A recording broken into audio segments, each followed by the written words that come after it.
Hey everybody, finally here, finally back to talking about the rest of E3. I'm sorry that it took so long to get to this. I had what felt like one of the longest weeks of my entire life this week. I think a lot of you can relate for maybe the same or different reasons, but regardless, let's hop back into it.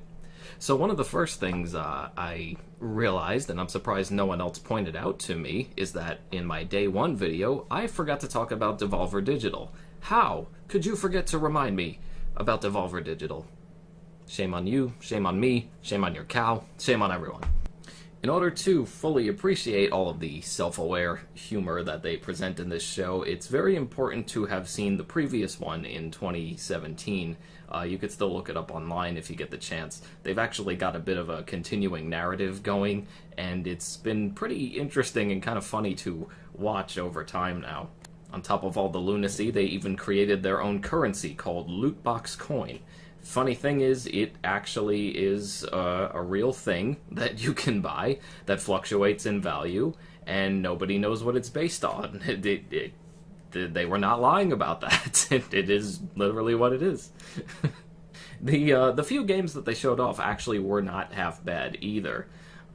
They had one called Scum, which appears to be another take on the survival genre. It's not really that big of a deal to me. I'm getting a little burned out on the survival games currently, but it still looks like it is going to be a good spin on that genre. So if you're into it, I recommend giving it a look at least. Metal Wolf Chaos XD is actually getting a United States release for the first time ever, I believe, which is really great news if you're a fan of mech fighting games, and also if you're a fan of From Software, because this is one of their earlier titles as well. Another very important point here, if you are a fan of bad English dubbing, like the so bad it's good kind of English dubbing, I'm talking like House of the Dead bad, early Resident Evil bad, you owe it to yourself to give this one a try. You could see where the infamous Richard jokes came from and everything else associated with the hilariously bad English dubs that we have grown to love out of how bad that they really are. The last game that they ended up showing off was something called My Friend Pedro. It's a 2.5D side-scrolling shooter with what appears to be a lot of really interesting, almost realistic physics to it. Despite its really silly appearance, it looks like a lot of fun, and I'm actually really interested in playing it. As long as it doesn't cost too much, I think I'm going to give that one a go, too.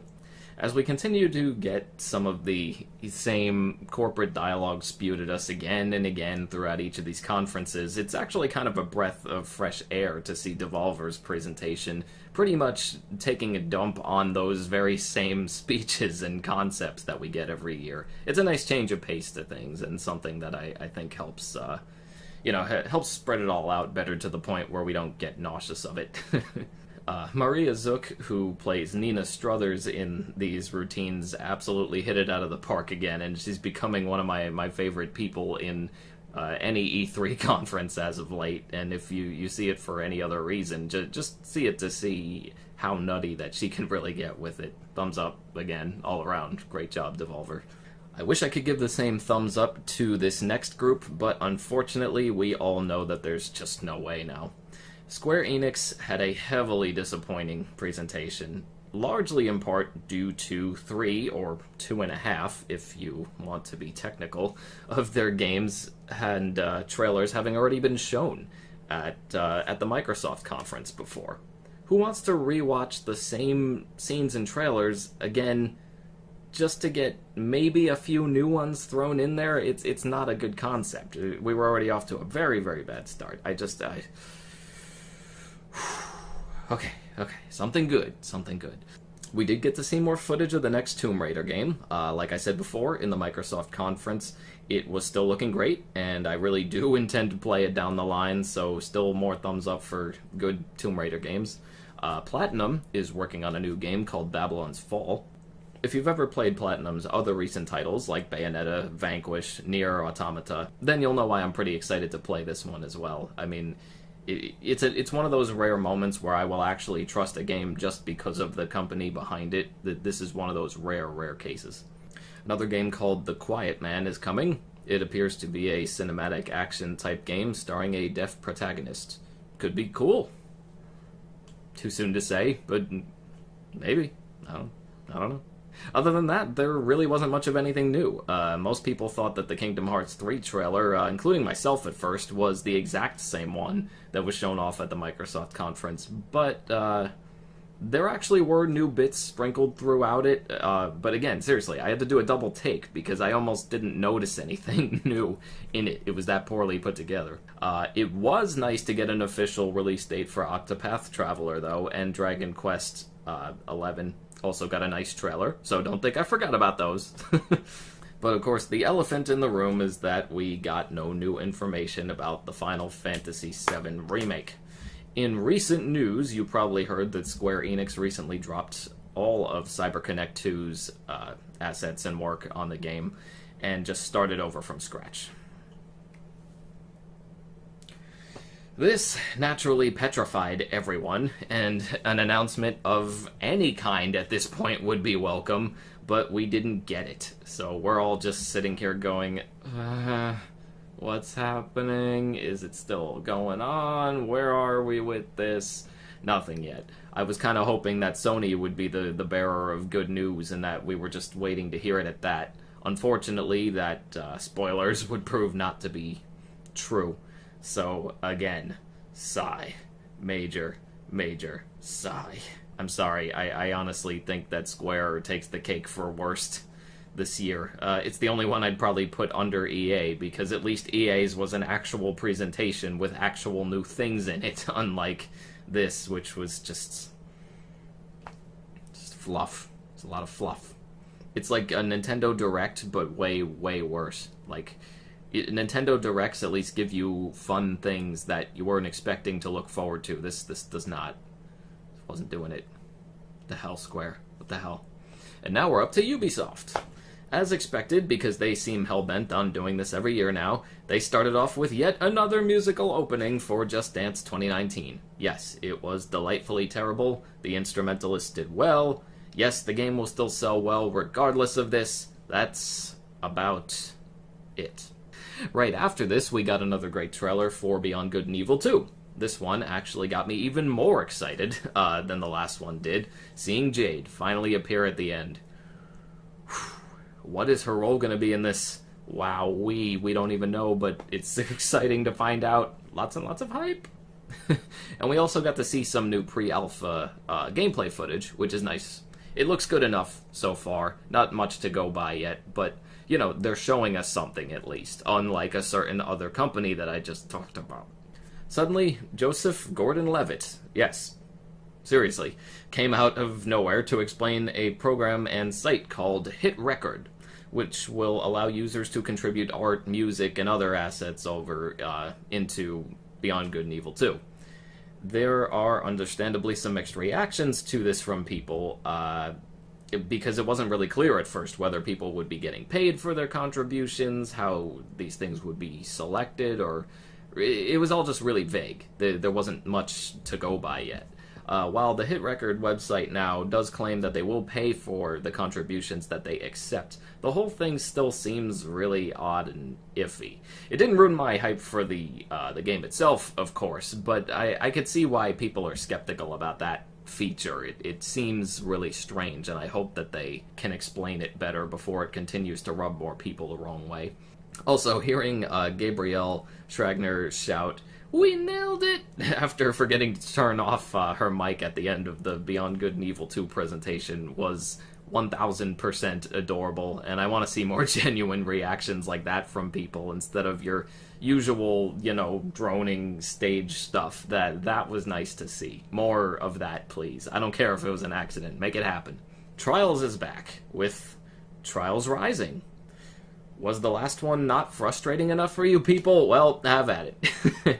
I still haven't played the original yet myself out of straight fear of being bad at it. I'm pretty sure everyone who plays it is bad at it in the beginning. But I overcame my Cuphead drama, so I'm sure that I can probably do the same with Trials at some point too. Still looks like a good time though, so I have nothing bad to say about it. I have my own fears, but that's just, that's a personal problem. That's got nothing on you, the other gamers who love it. Next, we got the creative director of The Division 2 to come out and talk more about the narrative in the sequel.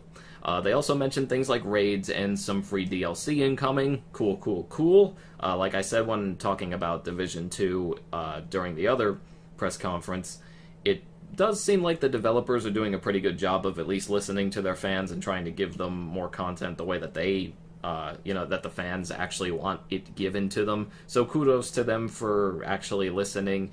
I've been falling off the Destiny train with Bungie lately for that exact reason, so it's good to see other people responding better, at least while Bungie's still in damage control mode, which will hopefully result better soon, but no, that's all up in the air right now. You thought we were done with the musical performances? You really did? Well, you were wrong, once again. Though, to be honest, this may have been my favorite one, so I still can't complain, really. Performance was used to show off the upcoming DLC for Mario & Rabbids, the crossover game, and this time it involves Donkey Kong, and from what I am hearing, this is no small addition. It's actually supposed to be a really long extra bit of campaign there. So, again, look forward to it, people. I still can't believe this crossover even exists, but it's really cool and interesting that it does. I like that it happened with such an involved game, too. It's not like they just slapped this together in 2 seconds. You could tell that clear work was actually put into this. Skull and Bones got a new trailer. If Assassin's Creed Black Flag left you hungry for more, and Sea of Thieves left you starving for more, no offense to Sea of Thieves, but kind of a little bit, this may be the pirate experience for you. I am going to wait and see how it looks after the release to determine if I want to play it, but it definitely looks impressive at least, so I will give it that. After this, Elijah Wood came out, seriously, to promote a game project that he's working on called Transference. The game appears to be a horror psychological thriller type of game with VR elements. Apparently you won't actually need the VR to play it though, thankfully, which is why I'm still kind of looking forward to it. Options are always good though. I'm looking forward to finding out more because I've got a thing for psychological thriller games myself. Eternal Darkness fan for life. Someone please bring it back. HD remake. I don't care. Just buy it and bring it back, please. I miss it. Next, we were given a trailer for Starlink, Battle for Atlas, showcasing Star Fox as a bonus playable character. Now, I'm going to admit this because I know I'm not the only one that this happened to, but for a good 3 to 5 seconds, I'll say, of that trailer for it, for those few seconds, I thought we were actually witnessing footage of a new Star Fox game that was somehow done by Ubisoft, and I wasn't sure how it was possible. But then after those 5 seconds, I kind of went, and got my crap together and realized, oh, no, that's not a new Star Fox game. It's Star Fox in another Star game. Starlink! I think I definitely disappointed myself with that one. That's my fault, not theirs. I don't think it's enough to make me want to go out and buy it for the same reasons I never went out and bought other games like Skylanders, Disney Infinity, Lego Dimensions, and all the other toy-based games out there. But it does look really fun to play. And seeing Shigeru Miyamoto hit the stage and accepting that miniature ship trophy thing was nice. That was cool. I like that they keep bringing him on the stage with them. For Honor is getting more new content, this time a mode called Breach, and a new expansion called Marching Fire. I'm not going to lie, I actually fell off the bandwagon with this game a very long time ago. It wasn't as exciting to me as some other people. I got bored with it pretty quickly, but I know that it has a pretty dedicated fan base, so for all of you out there, I'm glad to hear that there's more coming for you as well. Finally, Ubisoft closed things out with a lot of Assassin's Creed. This new title is called Assassin's Creed Odyssey, and will actually take place in ancient Greece, hundreds of years before Origins, which I guess is making it no longer the Origins. There are definitely some changes to the gameplay, also, which are going to keep it from seeming too much like the previous entries, so that could be good or bad, too soon to say. And hey, you can finally play as a woman if you want. That only took 10 years? 10 years, Jesus Christ. My only worry is that we're going to start seeing these games come out every year again, just like we used to, and as a result, everyone's going to get burned out on the franchise again. I'll admit I enjoyed the series all the way up to Black Flag, despite having some issues with that one. and some issues with 3, even more so. But I started to lose interest not long after that in general. It was just starting to get to be too much, these yearly installments, and I felt like I was just feeling numb to the point of pure disinterest in the whole franchise. And I would hate to see things go downhill again. But like I said, though, so far, everything still looks great. And if it does turn out to be as good as Origins, then even better. It'll show that we're still in great hands with this. But again, just please, Ubisoft, keep it at a bare minimum. Space it out long enough that we'll still be interested in this, and we don't get another, 2 Brotherhood Revelations back to back to back setup. Let's get past that. Keep it fresh. Jersey fresh.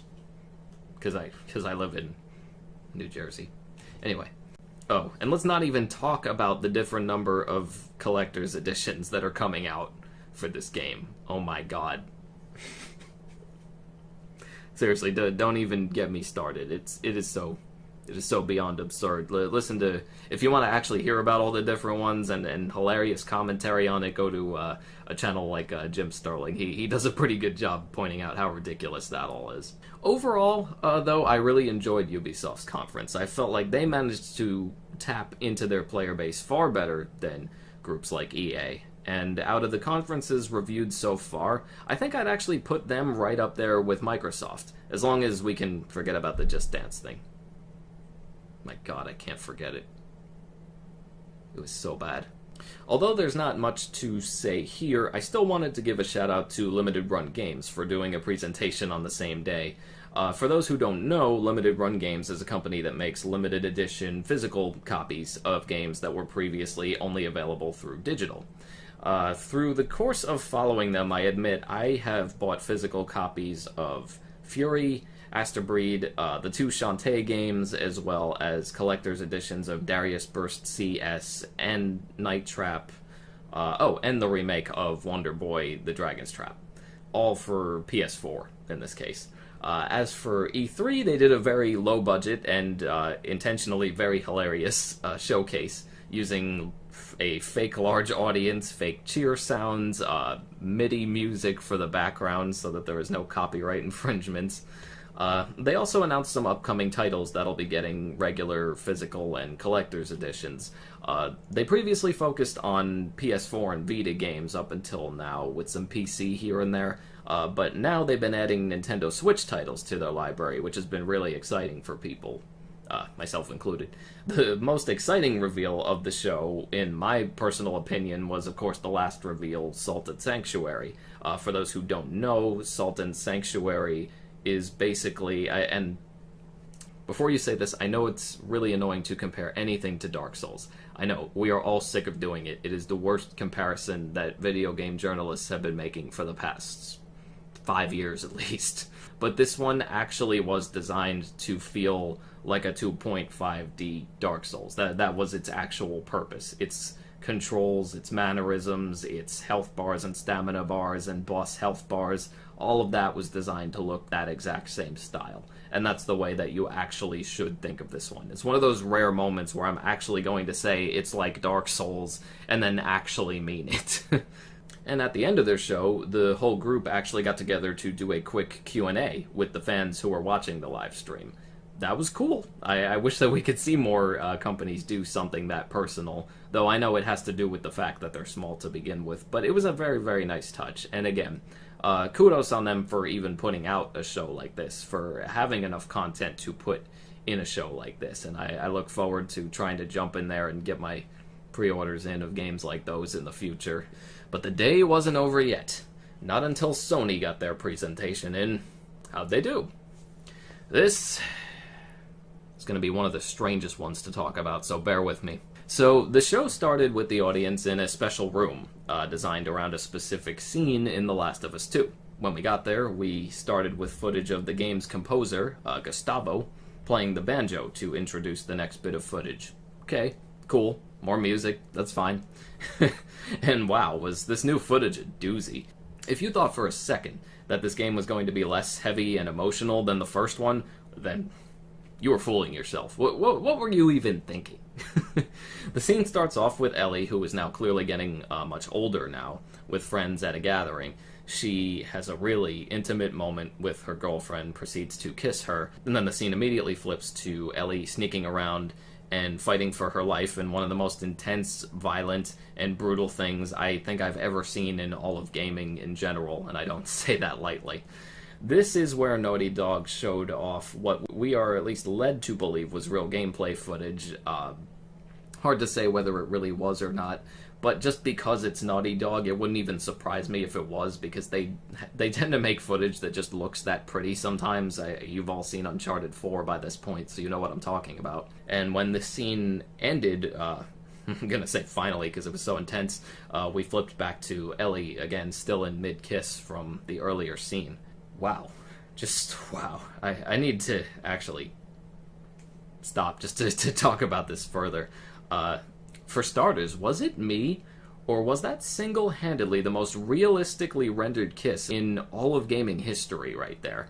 Because I have seen all kinds of awkward romantic interactions over the years in titles, all the way up to Mass Effect and The Witcher, and none of them ever really looked fluid or authentic. They always just looked robotic and silly and weird for the most part. But here, really looked and felt authentic this time around. I have to give serious props to the motion capture team and the people who actually recorded that footage, who happen to look nothing like the two women in the game, which just made it even more fascinating to see. Really incredible job.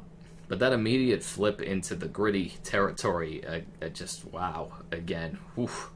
The first game was an absolute master of making us feel uncomfortable in every single situation, and this one has already proved from just this single trailer that it will continue to do so without a doubt. Oh man, I cannot wait to get depressed from this series all over again. I know what I said. Unfortunately, despite that great beginning, we, the viewers, basically the people watching from home, ran into a very big hurdle after this. Following The Last of Us 2, Sony had the audience at E3 move through their hallways into a different stage room in order to continue the show. As a result of this, we had to wait around for everybody to move in while Sony did an interview segment to help pass the time. To put it mildly, it was bad. It was really, really, really bad. E3 presentations typically have a type of flow to them, and this completely screwed with that flow and made a lot of people start to get very impatient. They only have a limited time to show off and talk about these things to begin with. So we're all sitting there going, what is this? What is the point in these interviews that seem to be nothing more than them just, tooting their own horns? It was off-putting. I was really surprised and a little bothered by the way that they handled that.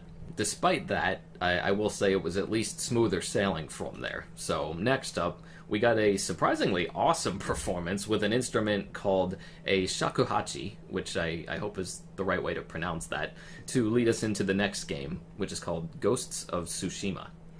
To say that I was blown away by this title would be an understatement. Everything about it looked amazing, from the gameplay style to the graphics and the breathtaking scenery. It was just such a welcome surprise, and it's being made by Sucker Punch, of all people, the studio behind Infamous and the Sly Cooper games. At first, I was kind of secretly hoping that this was going to turn out to be a reveal for, something like Onimusha or a new Tenku or something, but this is great. I want this, Sony. More of this, please, Sony. Remedy is putting out a new game called Control.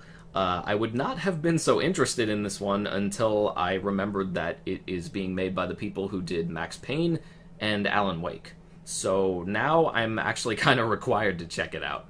It looks interesting enough. Gameplay seems to be a mix of shooting and telepathically throwing objects around. While not a new concept, it's usually proven to be pretty fun.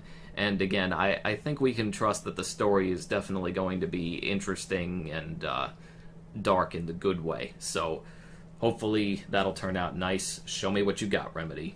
To be 100% real with everybody here, I think this next reveal may have actually been my personal favorite moment of all of E3 this year, and again, I do not say that lightly. The way this trailer started off, it was not completely obvious what it was going to be a trailer for at first. We were watching a first-person view from the perspective of a rat, which was telling us almost nothing until the rat ends up getting crushed and killed, which was kind of depressing to see. But then we suddenly see Leon.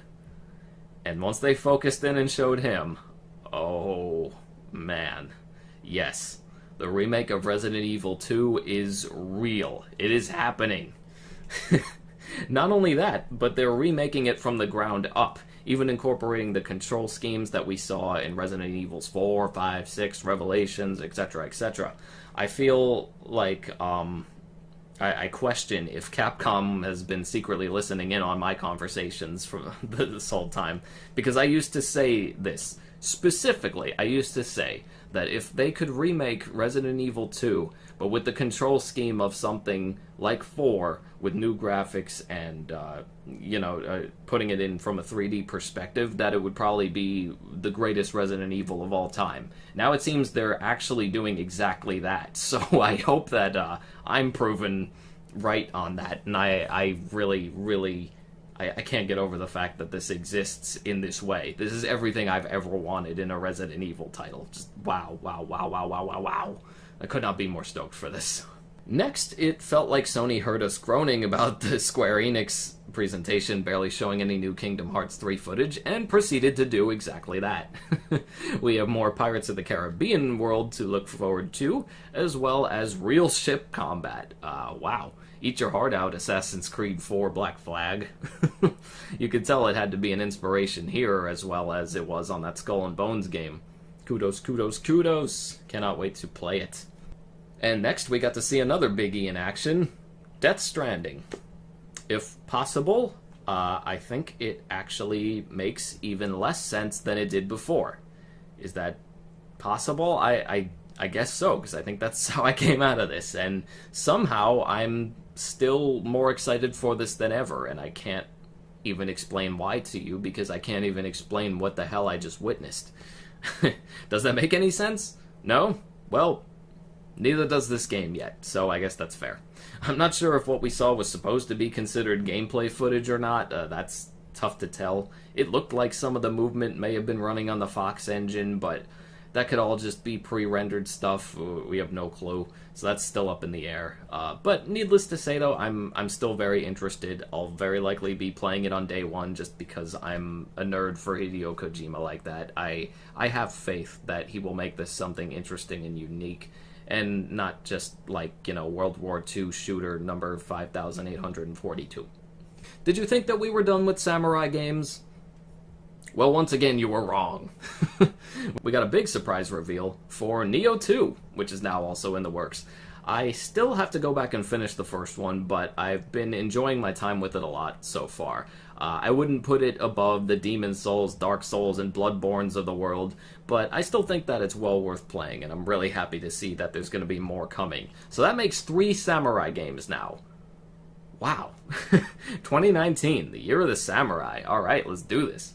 Next up, we got to see more footage from the upcoming Spider-Man game by Insomniac. The game is still looking great, and this time it appears that it's going to be more in the vein of the Batman Arkham games, which is fine with me. I believe that style was, the Arkham style was kind of taken from games like Spider-Man 2 in the past anyway, so that all works out. And I think that formula is going to work really well here. Seeing almost all of the Sinister Six come by in this demo was really nice. It was great to see that the game won't just be a bunch of quick-time events like everybody was worried about before. And so far, it looks like this really may end up being one of the best Spider-Man games in recent memory, and I hope it's going to live up to that. I've been looking for something to finally top my love for the PlayStation 1 Spider-Man games that Activision put out probably back in the early 2000s. And so, let's see how we do. I hope this one's another knockout. And that's it for... Wait, what? From Software is putting out a VR game. Okay. It's called Deracine? Deracine? Which may or may not be the right way to pronounce it. I don't know these accent marks. We have no idea what it's about. So, cool? Okay. Curious to find out more when we can. So if it wasn't obvious, I was very conflicted about this whole showing overall. On one hand, Sony's presentation itself felt kind of off to me, especially due to that big intermission between Last of Us 2 and Ghosts of Tsushima. It's also true that they technically showed off less games than Microsoft did, which some could see as a big problem. However, practically every single game that they showed off was a heavy hitter for me. I'm legitimately interested in every single title that Sony showed off in this presentation, especially that Resident Evil 2 remake. Oh my god. I'm sorry, I'm still not over it. If I were to go by presentation itself, then I would say I was not as impressed with Sony this year, and that it felt like they were kind of, picking each other's noses a little too much for this one for me. But again, game-wise, they were still right up there at the top. So it was a showcase of quality over quantity, which is still a big plus to me in that sense. I guess what I'm saying is your like of this one will depend on what you're actually grading them by. If you're going to go by the presentation itself, probably not so good. If you're going to go by the games shown off and the interest in them, then it might be much, much, much higher for you. I'm sort of in the middle, because I really am legitimately looking forward to everything that I saw there. So I'm still happy with the showing overall, despite those little hiccups in the beginning. Alright, so that's going to wrap it up for the second video. In my next and last one, I will be talking about A Final Day, which featured Nintendo, and then I'll be giving my final thoughts on the whole E3 conference in general overall. So look forward to it. See you soon.